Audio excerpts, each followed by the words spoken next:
his story and the adversity he's overcome, how does that sort of empower the rest of the team?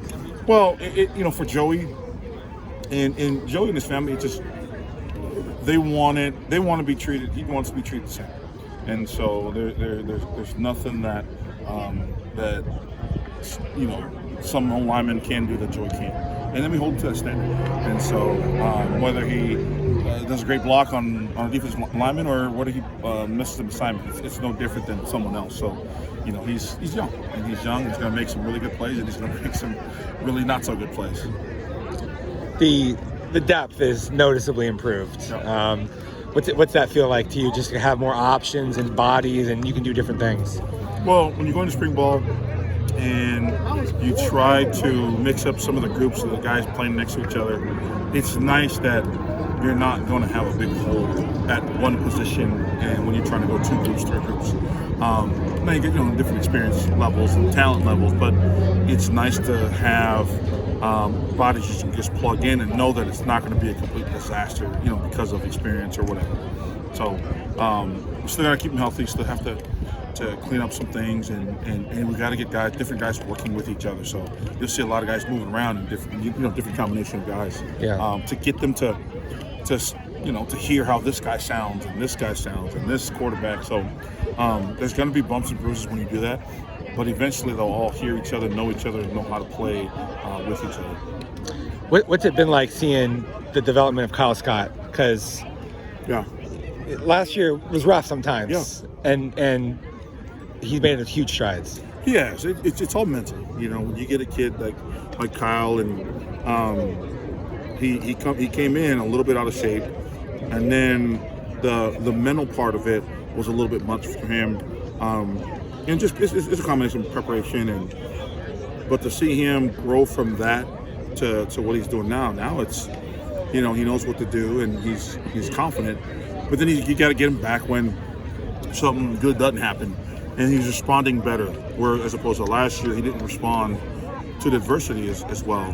And I told him, I said, I'm gonna put my foot on the gas and continue to help him respond in football, because I feel better that he can respond in life now because he can respond to the hard coaching. And I told him, I said, you're going to face harder things in life, brother. And so if you can't handle me, coaching you hard, then you're going to have a hard time in life. And right now I feel better with him, and something happens in life, God forbid, but he's going to be able to handle it well, and like he does in football. So he's growing. He still has some strides, but he's growing, and he's improving a ton. Max came in, he was so new to football still. Yeah. I felt like maybe last year he might have been the most improved guy spring to the end of the year, and he's continuing to make these strides. What have you seen there? He is. Max is getting confident. And last year, Max, from his first snap at Oklahoma State, I remember saying, hey, are you ready? He goes, I think so. I said, all right, let's go. And in my mind, I'm like, oh.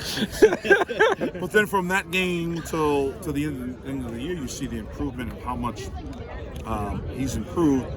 And now his confidence, he sees the game within the game. Or last year, he didn't know whether it was third down, second down, what that meant. Now he plays the game within the game. He sees it. He feels it. He's, making his decisions based on down and distance. I was like, he's a veteran now. Yeah. But he still has some things, technique to clean up on. But you can see the confidence. He's making calls. Last year he was, hey, Joey, what are we doing? Now he's making calls and helping guys and asking great questions in the meeting room, like, hey, should we do this? And I was like, all right, Max. So he's making strides, and obviously when you can see the improvement, it helps him. What about the other D1 transfers that you brought in? Jalen, Josh, you say? Josh is, I'll start with Josh, and Josh is a kid that, played a lot of downs at Hawaii, started a lot, but you can see the experience. He's very savvy. He's very powerful. He's twitchy. He's competitive. He's got an edge, and he's coachable. And the same thing with Issei. Issei is a different. He's quieter. He doesn't say anything, but he's twitchy. He's violent. He's very, very aggressive. And both of them are great teammates. And then you bring in the younger ones. Jalen Clem is so athletic, and he brings a different value as far as, he's got to work his size, and he'll get there, but he's so athletic.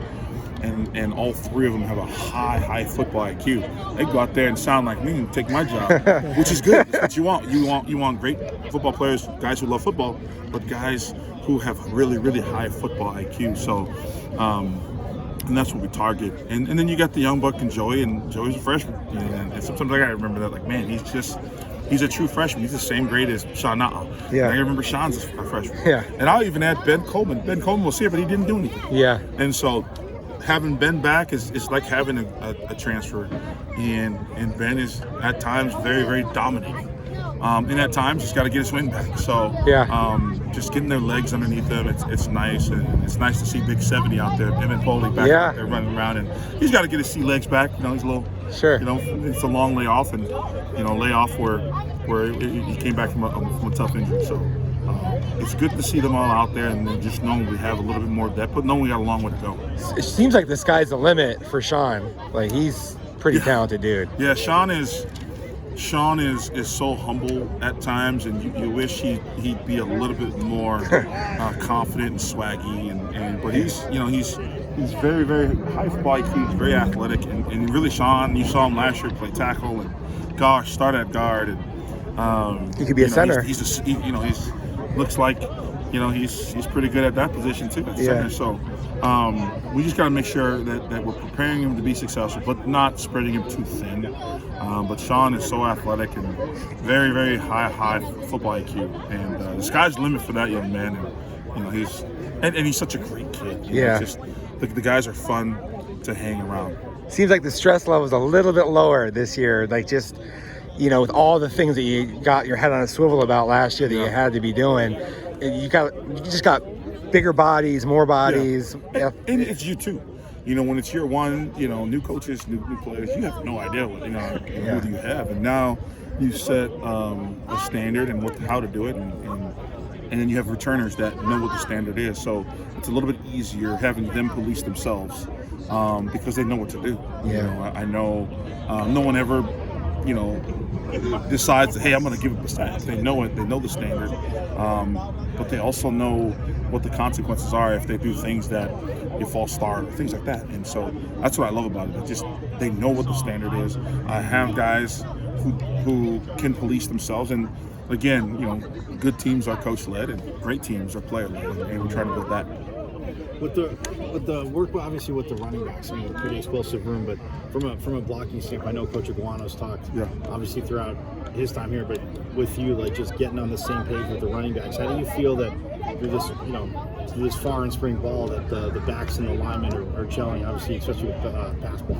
I think that with new guys, especially when Leaf leaves, there's a bunch of young centers, and everything revolves around the center. And so I have to do a better job of giving the center ownership and confidence with the young guys to make a call. And if we're wrong, we are all wrong together. And so the centers make the call, and the young guys, hey, make your call. I'm not going to say anything. And then the backs can make theirs, as opposed to, hey, the young center made the call. Well, I'm not sure you should have made that call, so everybody's going to start doing their own thing. So, just getting those young guys to make a call, stick with the call, and then coach them up if that call was the right call or not. And I think that, we had a couple of great instances where I thought we made the wrong call, but we were all on the same page, and the running back cleaned us up, which was awesome. And so they're listening to each other. The centers are getting confident on making a call, and then back knows, all right, well, that's theirs, and this is mine. And so it's gotten a lot better in 2 weeks, and it's going to continue to improve. And we all have to get the same level that we can trust whoever's at center.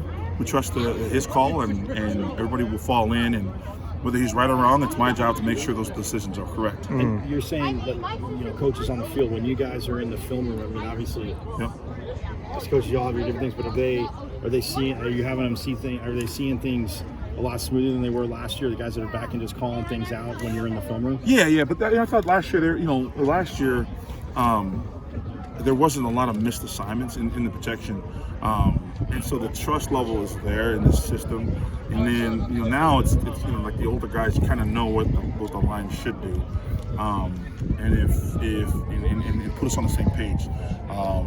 And there was a young guard did something wrong, Scat cleaned it up, and then I saw Scat telling him on the field, like, hey, that's yours, this is mine, and just encouraging that. And so the fact that and we'll meet and we'll do walkthroughs together with the running backs so that we can speak the same language. And Coach Iguana's always going to have those guys dialed up. So I just like having them with us, and just so we can communicate and hear his coaching, because it is nice to have such a great coach like Coach Iguana back there. Just you hear him coach these guys, my guys, and damn, it's another voice. Are you noticing that out there? Like, I saw Bram was talking to Colby after a bad rep, and you got Scat, he's talking to Ray Leak about a protection or something on a route. The players are starting to show that, they understand their importance. Correct. And it's the response that Coach is talking about, Coach Dillingham talks about, whereas you got to make sure that stuff's going to happen out there that you don't want it to happen. Yeah. And so you got to respond. And when I hear them coaching each other, and not just necessarily ripping each other's head off, that's when okay, the culture is good, because they're trying to correct it. Again, no one goes up there and breaks the huddle and says, all right, I'm going to screw this one up. And so everybody knows that. And so but there's an accountability, right? Yeah. You keep screwing it up, well, what's the problem?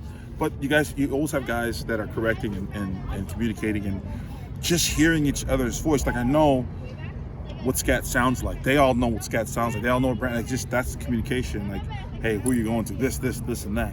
The familiarity with each other is improving.